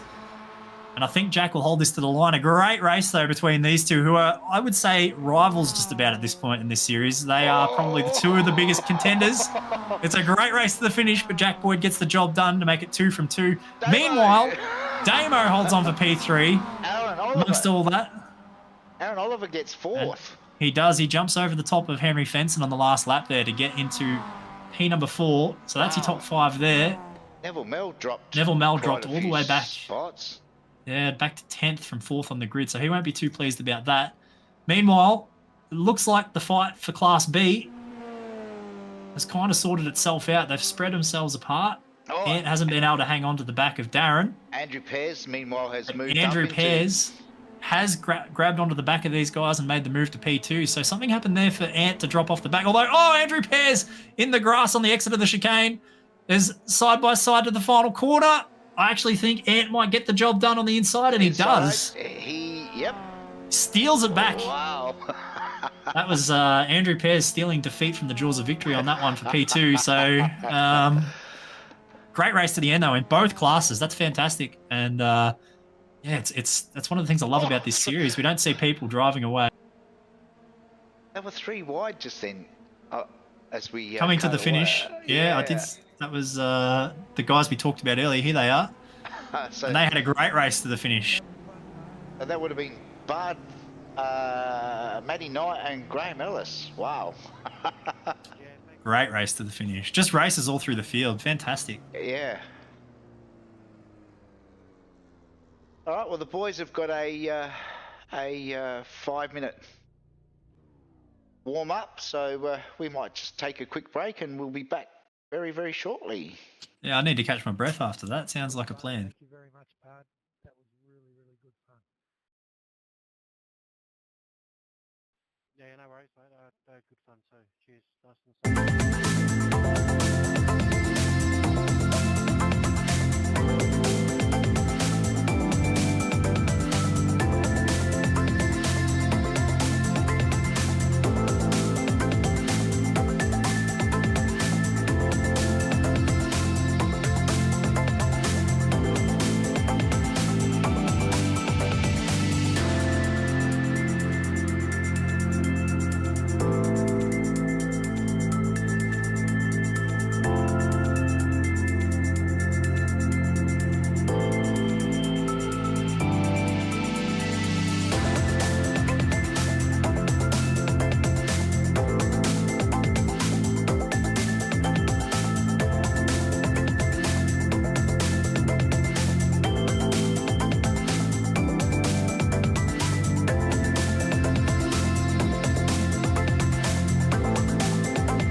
Yeah, well, you don't have the names on your screen yet because the session hasn't rolled over, but I can barrel through the grid here because I've got it in front of me. So Aaron Oliver's the lucky duck that gets inverted to pole this time with Damien Seagert. He's outside, so almost got the double invert tonight. He tried, but just missed it by one.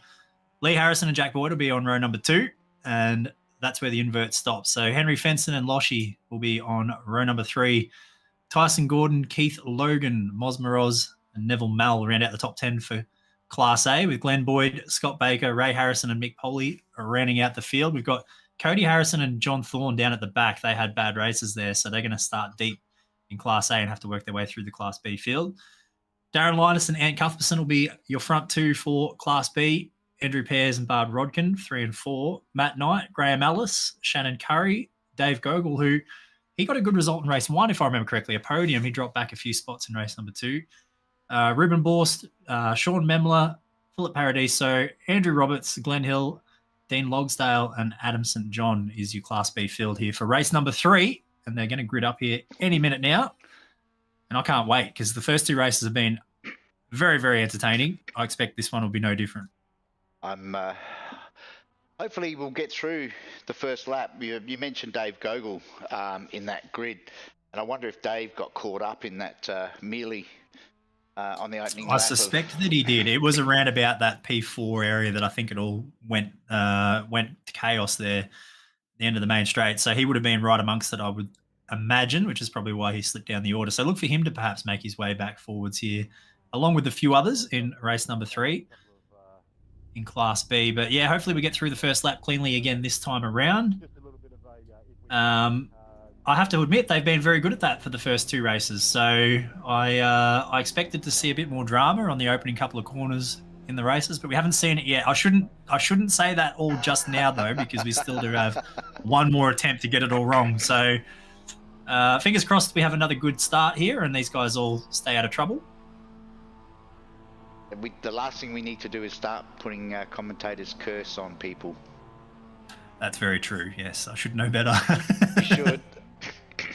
You may come across these boys at some stage.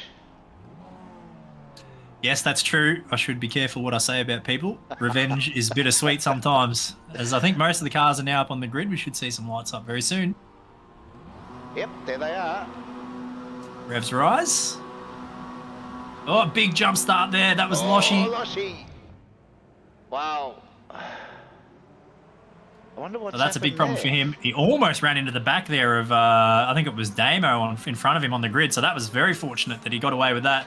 But not so fortunate. He will have a drive-through to serve now, a black flag for that. So that all but takes him out of the equation in race number 1. And there is drama at the back. It's one of our contenders from Class B. Which one was it, though? I didn't quite capture it. We'll see. Ant Cuthbertson. It was Ant Cuthbertson who's gone off at turn number 1. So that's a shame. After such a good night, a win and a runner-up in the first 2 races, he's found himself backwards at turn 1 on the opening lap in race number 3. Meanwhile, Aaron's making a run for it. He's got a great start. Lee up to P2 and Jack up to P3 straight away. Damo dropped back to 5th there in the first couple of corners in the skirmish, but I think he was probably distracted at the start with what was happening in his mirror. He nearly got ran into on the grid, so he probably missed the jump. That's probably why. Henry Fenson up to P4, so he'll be looking for a good result. And behind them, looks like we're going to go side by side there between Aaron Oliver and Tyson Gordon. For the most part, the rest of the way down the pack, they all behaving themselves there on the opening lap, which is good to see. We did get to this point, though, in the first race where it all came unstuck. Let's hope that they get through the whole first lap this time without any dramas. Neville Mell looks like he's big making move. a move. It's a great pass, actually, down there under brakes. Got the move done on Tyson Gordon. Tyson holding it around the outside, though. Actually, he's getting swamped. They were slow through the corner because they were side by side. So they're going to end up awkwardly positioned. Keith Logan tried to go, thought about 3 wide down the inside at the final corner and then thought better of it. Glenn Boyd took advantage of that and moved up 1 spot. So they all get through there okay. Class B look like they've survived the first lap this time as Loshi serves his drive-through in the pits. We've got dramas though. Scott Baker looks like he's dropped a few spots. Lee's dropped down to 4th at the start of this lap as well. So Yeah, so it looks like Jack might have got the move on him at the final chicane, perhaps. Didn't see it on screen, but that might be what happened. Henry Fenson was the opportunist, clearly, because he moved up to P3 as well. Luckily for Lee, he's not too far away that it's a problem for him at this stage, although he will be keeping one keen eye on the number 58, 2 spots in front of him. He does not want to see that car get to the front and drive away. I think Lee would be pretty keen for a race victory tonight. He's certainly got the speed for it.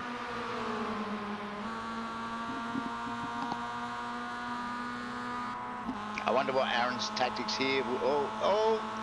Henry was.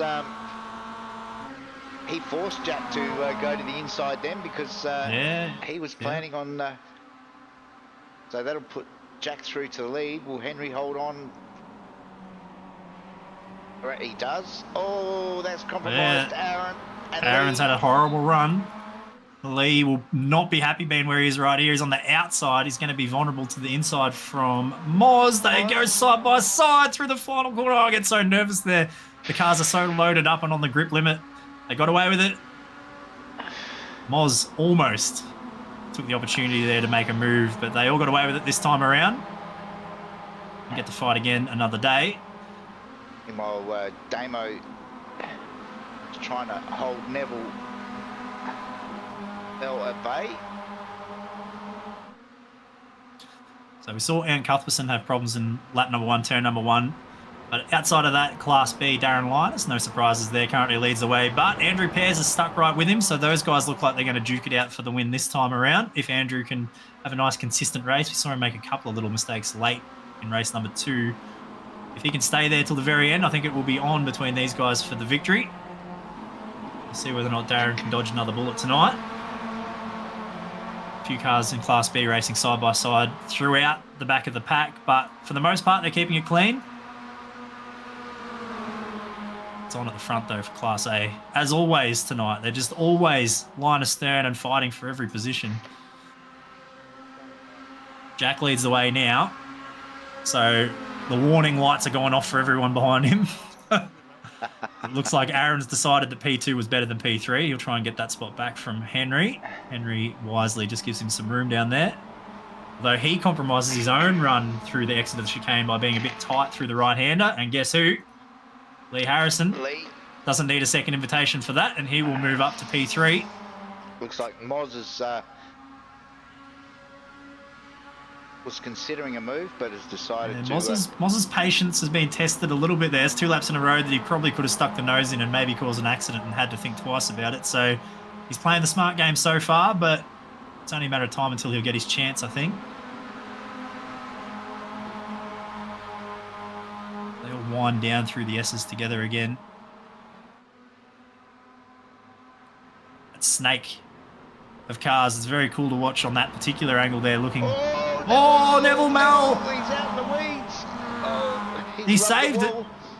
He somehow has not had an aeroplane accident there. That's unbelievable. I don't know how many times we've seen that tonight where someone's all but gone and somehow caught it. That's an excellent bit of car control to catch that from out there, because, yeah, 9 times out of 10 that one's back on the hauler in pieces. He's picking it up with a shovel. So he's done well, and not too far away from the back of the pack that he's done for the race here. He might get himself back into the action.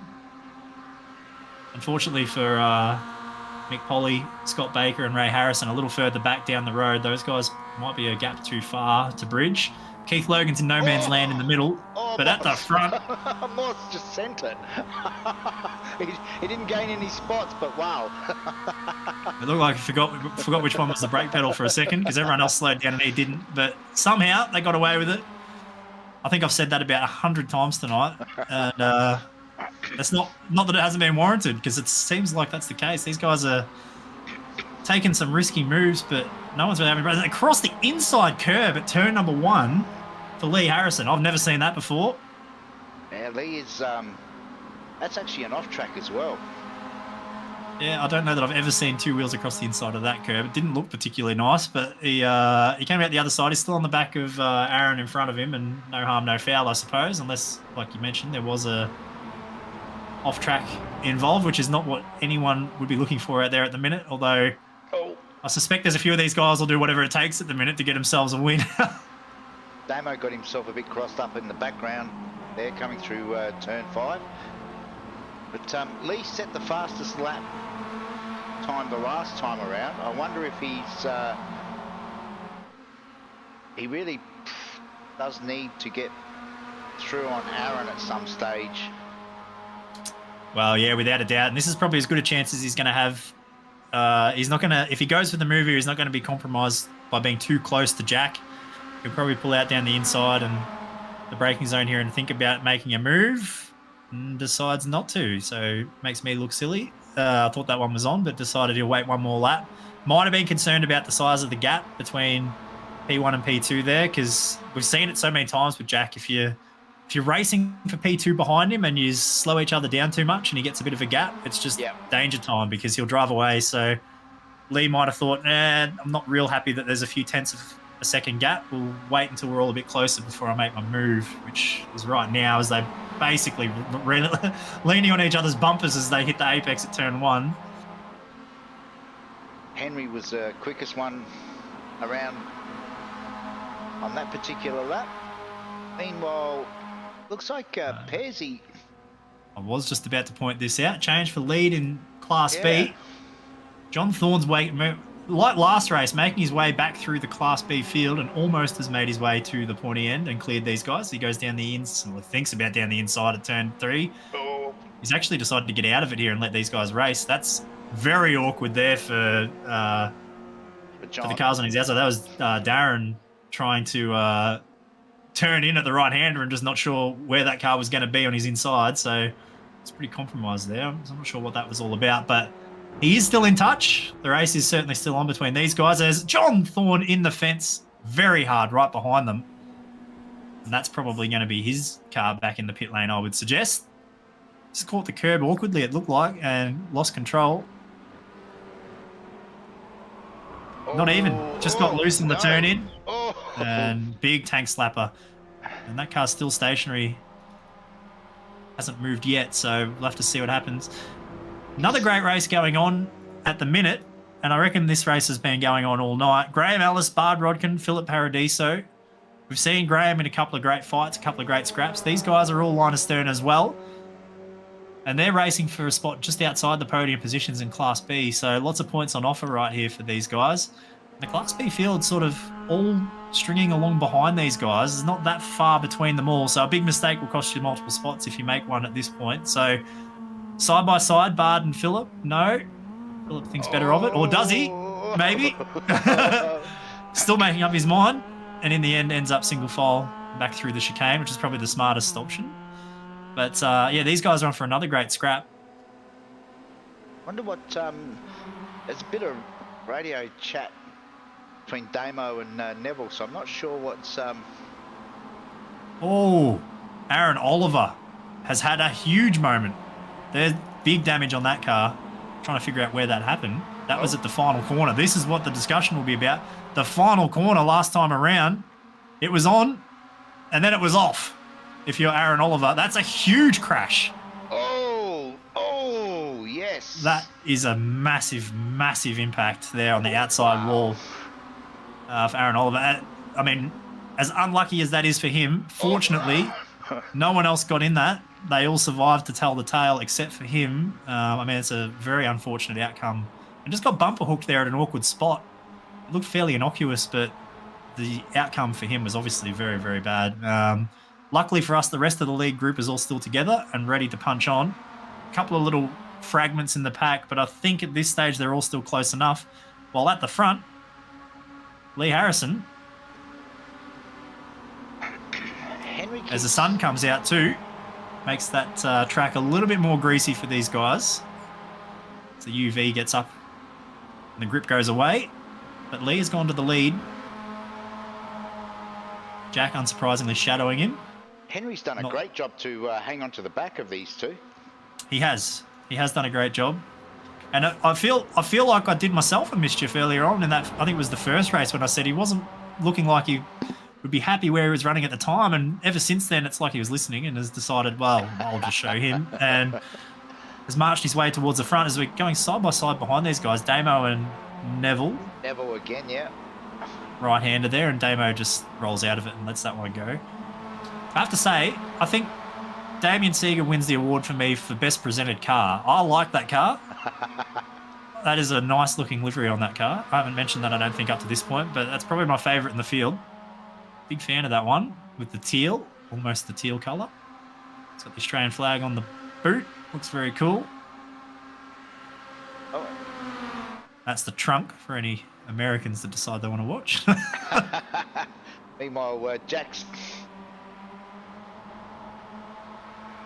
Yeah, the mind games are on between these two at the front. I don't think either of them really wants the other one to lead. Lee's definitely... He's thinking about turn one. Oh. Henry's actually thinking about turn one. And so Lee's been forced out there now because Henry... This is on here. This is going to be interesting at turn number 2. What happens here? Lee very smartly decides, I don't want to be on the outside side by side here. And Henry, with what was just a great move, really got a good run out of turn number 1, got the run, the inside line, and he moves up to P2, throwing his hat in the ring for a win here. He has. He's... Meanwhile, Glenn Boyd's made his way back up towards the front after... Well, he had a fairly challenging race too, but his pace has been very good here. He's, P4 on the road, right in amongst it, as he and Jack do the simultaneous blinking that they're so well known for with their wonderful internet.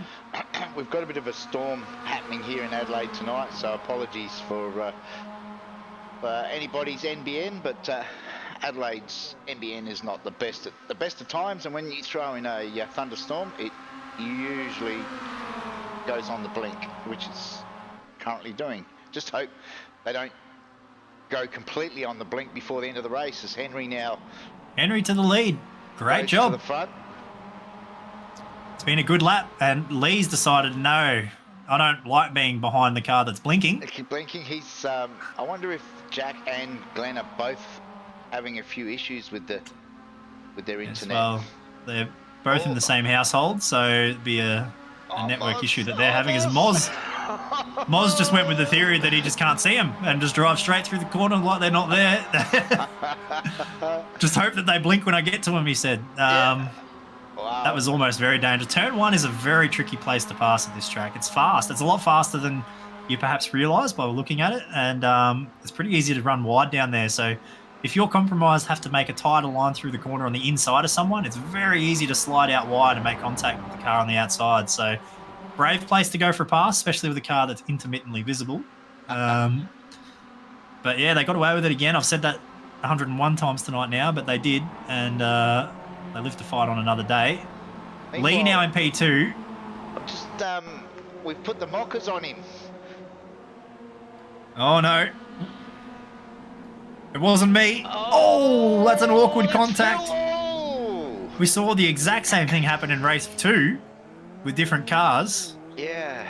That's super unfortunate there. It looks like probably going to be able to keep going, but yeah, that's really unlucky. Oh, meanwhile, it's 3 wide. It is. Yep. It's a lap car right in the front of him as well. So what's going to happen? Oh, I'm not sure who that is. I'm going to try and pick up that car. Went across the grass there. That was Sean Memler. That was Memler, yeah. Probably the smart decision there, but unfortunately cost himself an off track to do it. But it was going to be a terrible position for him to be amongst those guys trying to get to the finish line in amongst the Class A leaders. So he wisely just got out of the way and did a nice job there. And the leaders can all fight on. Bart's just coming back out. As Bart's just coming back out. So he obviously had damage from that incident. He had to come down the lane. So that's unlucky for him. He's having such a good night. Probably, I would say from the time I've spent around here, maybe the best night he's had. Yeah, Bart. Definitely. So it's a shame that that's happened to him there, because he was having a great night, driving really well, and looked fairly comfortable and confident, which is great to see. As there's in the background of the who was that flying across the grass? It was, and that's not the first time he's done that tonight. Somehow survived. We could have seen 4 or 5 huge crashes at that exact point tonight, and they somehow keep on saving them. He's been to the Neville Mel school of saving it.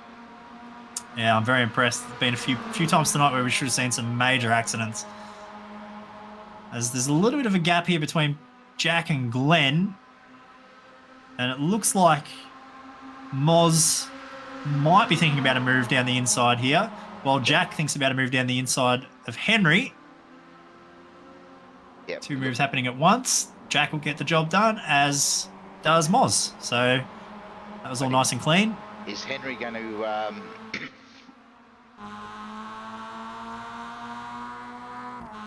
look for Only the... 2 laps to go here as they cross the line. It's business time. Oh.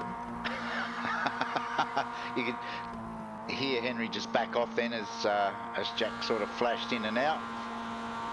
It's very awkward when you're behind a car that's having some internet issues like that, because it's really difficult to hit your marks when that happens. And this is one of those tracks where I pointed out several times, it's so hard to get like your turn-in points right and everything in this part of the track as it is, let alone when the car in front of you is having little momentary issues like that.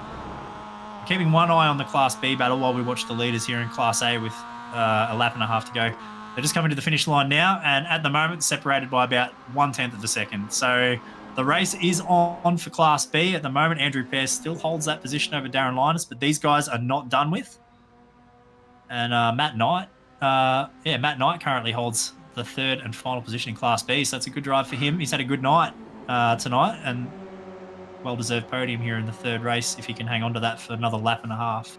Yeah, I think Darren's definitely going to put the pressure on Andrew over the... Without a doubt. And the top 3 in Class A, as they come towards the white flag, have kind of broken a little gap away. Moz, we saw the move at the chicane on the last lap. Currently just a little bit off the rear bumper of Henry in P3. I feel like if these guys play nice, and there is a move now on Neville Mel to the inside for P4, that might be enough of a gap now that he might not catch up to P3 as Glenn Boyd decides to send it at turn 1. That's a very, very brave pass, and looks like he's got away with it.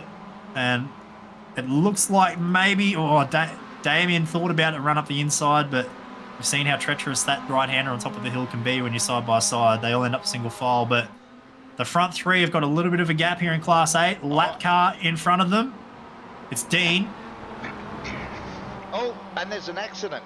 I could hear it, but I couldn't see it. It was Adam St. John. Pretty sure. I don't even know where that was. I heard it, but I couldn't see it. I heard tyres squealing. Lee Harrison leading the pack onto the backstretch for the final time. No help in front of him. Jack Boyd with the run, and he is right with him. The side draft is about to play a role, and I wouldn't be surprised if we see 3 wide by the end of the straight. It's going to be on. Henry's going to buy into this. Without a doubt. He's going to follow Jack. No, he's going to go to the inside. I reckon we're going to see 3 wide here. Oh, it's time Jack to send blocks it. Oh, this is awkward. Who's going to be the last of the late breakers? 3 wide into the braking zone. Jack Boyd clears on the turn in. Oh, no. Henry self-spins off the inside door of Lee. Lee gets a big run off the final chicane, but not enough of a run to threaten for the lead. The big winner out of that was Neville Mel. He'll go through into P3, so Jack Boyd gets the winner. That's a sweep of the night, if I'm not mistaken. I think Lee Harrison with another P2. Neville Mel for the podium there in the 3rd and final race. Wow. Go back and keep an eye on what's happening in Class B. Check out the gap between Moz and Glenn Boyd. Less than nothing. Less than nothing times nothing. Yeah, pretty insane finish. That's 0.02 of a second by my timing, the difference between them. That's unbelievably close. And it's hard to imagine how that can happen at a track like this, where you are literally coming through a corner as you cross the line, but that's what happens. Yeah. Meanwhile, Darren Linus is a class act. He's made the move here to get to the lead, and looks like he will hold it. Andrew didn't leave anything on the table, but unfortunately was a little too far back. Goes for the huge run out of the exit of the chicane. Thanks, everybody. Credit to him for having a go, but unfortunately for him, Darren Linus proves his class once again to take the victory in Class B. It's currently on for the podium, though. Graham Ellis down the inside as they come to the line. He's going to get the move here on Matt Knight and steal the podium at the finish line, and he does. Another photo finish at the line. Wow. And that one was separated by only 6/100ths of a second. For him to steal that at the very finish for a podium. Great drive by Graham Ellis. He's had a great night. He's been in battles all night. Every time I've looked back at him, he has been side by side with someone, and he's kept it clean, done a great job, and finds himself with the podium as a reward at the end of the night. He should be pretty happy with that. That's a great effort from Graham, who's had a few ups and downs this season, but certainly got his just rewards tonight for a great night of racing.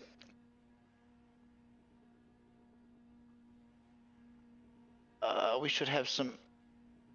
Oh, we've got some people waiting already, so I'll drag them in. Hang on.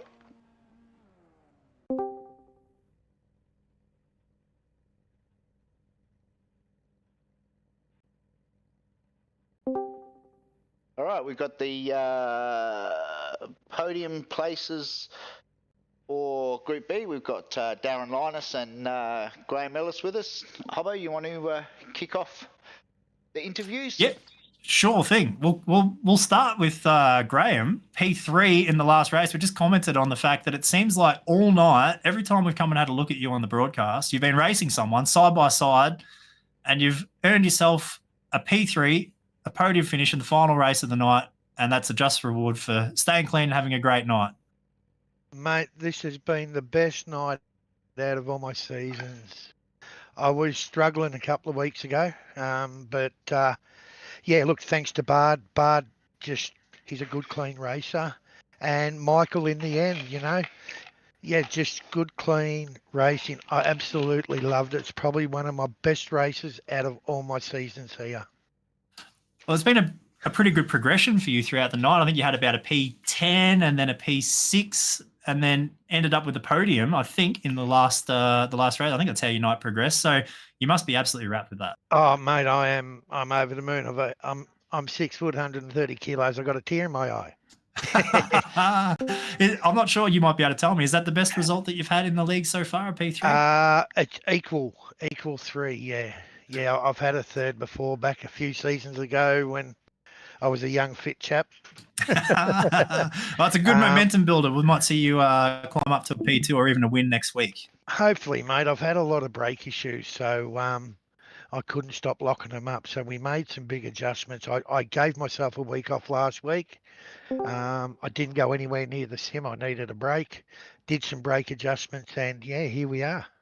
Well, there we go. Warning shots across the bow to everyone else in Class B. Look out. Graham's on the charge. Keep an eye out for him next week. He means business. Big G's on the move. He is. Is there anyone that you wanted to thank?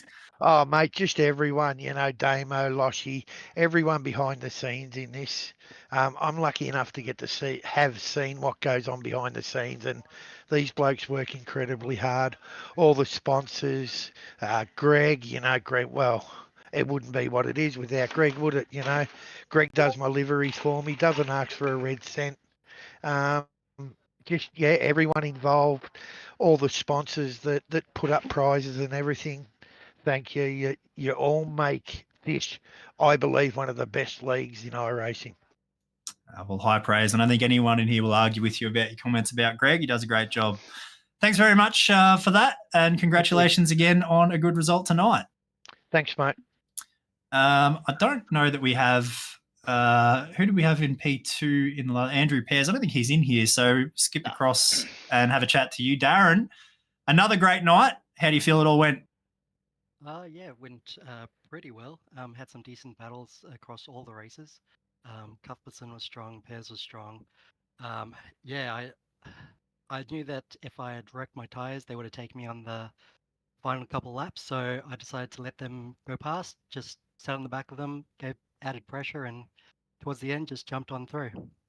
Yeah, we observed it throughout the night that you've been pretty competitive all year as far as being difficult to beat. Ant got the job on you in race number 1, and you did not get it your own way in race 2 or race 3. So how do you feel about tonight? Do you think that tonight was maybe the biggest struggle for you all year? I've had a couple races that were probably bigger struggles, especially when Connor's in. He definitely brings a bit of a fight. I think race 1 was just a too soon moment with Cuthbertson. I just missed time that ended up burning my tires, so he got through again. Yeah, good racing. Very, very good racing. Props to both of them. Loved it. Well, you showed your class again. You got the 2 wins tonight and started on the front row or on the pole position in qualifying. So congratulations to you. It was entertaining for us. Every time we went back and had a look at what was going on at the leader Class B, you were in a battle. So it was good for us and good for the class. Congratulations again. Is there anyone that you want to say thanks to? Cheers. Just you guys. It's always fun to come in here, and I say this every week that I'm up here. It's great time. Racing's always good up the front, and Greg does a great job. Thank you, Hobo, as well. You jumping in, helping Greg out. I'm sure he really appreciates it. Yeah. My pleasure. Congratulations again. Another great night for you, and look forward to seeing how you go next week. Cheers, mate. All right, Class A. Let's have a look what we've got in here. We've got Lee and Jack. Lee, we'll start with you. You must absolutely hate the guy in the car number 58. No, it's always good fun racing with him. I don't hate him. It's that's a strong word to use. So yeah, I wish that some people would race him as hard as they race each other, but it is what it is. And yeah, no, it's good fun having a good battle with Jack. There's one thing that you can always rely on is that he's going to give you space and race you cleanly, and we got some of that tonight. So hopefully in the races that we were close, we put on a bit of a show and gave you guys something to commentate over. Oh, absolutely. The racing was great. I think when we look back, I mean, I don't think anyone passed more cars tonight than you did. I think we watched in qualifying with great interest as you struggled to get a clean lap, and then eventually did a clean air lap that actually put you in P6 on the grid. And then from there, we saw you go from 6 to the front and then fell off the road, and then from 6 back to second, and then off the invert charge to the front in race 2. It seemed like every time we looked at you were passing cars. Yeah, I knew I had to sort of get to the front, and with the way everyone else has been racing, just hope that Jack got caught up in some of that. But yeah, as I said before, it seemed that they sort of let him get through to the front pretty easily, and I never got that sort of 2 to 2.5 second lead that you need around Road Atlanta to break the toe. So every time I looked back and he got into second place, he was only like 1.6 back, and I knew I was toast from there. So yeah, just had to try and do what I could do and race with him. But yeah, it was good fun passing cars. Obviously had the speed to put it P6 in a clear air lap by myself. Shows that there was definitely speed in the car. But yeah, it's hard to get away from traffic when in these draft heavy tracks. Absolutely. I think I'd nearly say that I reckon you were the fastest car here tonight, because it seemed like every time we saw you, you were very, very quick, just a little unlucky. Talk us through the last race there with Jack and Henry, actually, at the end there. What was the strategy? What were you thinking you might be able to do to try and get the win in the last race? I was hoping, because those 3 lapped cars were pretty evenly spaced, that they would all give me toes where I needed the toe. So coming along the sort of second straight after the left-hander, the tricky left-hander after the S's, I thought, beautiful, we'll get a toe there, and then we'll get a toe down the back straight as well. But they decided to wipe each other out coming around that left-hander, which kind of put a spanner in the works. And then I miffed up on the entry onto the back straight, which sort of gave Jack a way better run than I needed to give him, and allowed Henry in there as well. So that was the strategy, was to try and use the draft of the lap cars, but it all fell apart underneath me.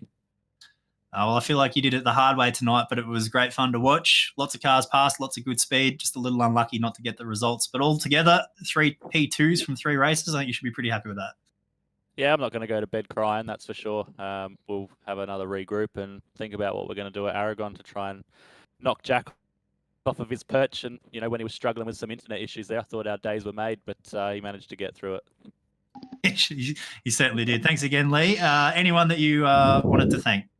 Yeah, Cody from ProKarts and everyone here at the team for giving me a decent sim to jump on every Monday night.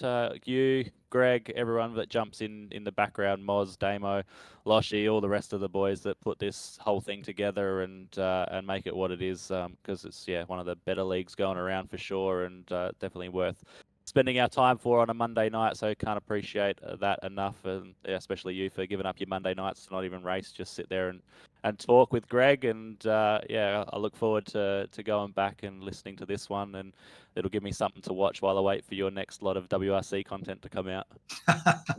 Well, yeah, you should go back and watch this one, because I think, I don't know about Greg, but I'd say this was just about the most entertaining night of racing I can remember watching in a long time. So definitely go back and watch the replay. It was good fun. Thanks for that, Lee. Last but not least, Jack, congratulations. Yeah, g'day, Hobbo. Yeah, it was I really enjoy coming here. I think it's definitely one of the better tracks. Up the front as always with Lee. Lee and Henry tonight. It was really close. First couple races I got a bit lucky. I think, as Lee said, everyone sort of let me go, which was good for me. But yeah, would have preferred a hard race. But yeah, I think the last race was a bit of a better one to watch. Yeah, well, I mean, you look at the results and it's essentially a clean sweep of the night for you, but I don't feel like it was that easy for you tonight. Do you agree? Yeah, no, it was I know Lee is quite good around here. I don't know if he likes the track or not, but it doesn't feel easy, I would say. Lee was there all night, and we had, I think there was a storm around Adelaide or something. Me and my old man were really dropping in and out there, so happy to get through with that, because it's you know what it's like driving when everything's flashing, and all that good stuff. So just happy to get through with that, to be honest. Yeah, no, you did a good job. You sort of touched on it quickly. I wanted to ask, I, like you, adore this track. I think it's great. It's one of my favorite tracks to go to in any car. But how do you think it works in the Mazda? Do you think that it suits the Mazda well, this place?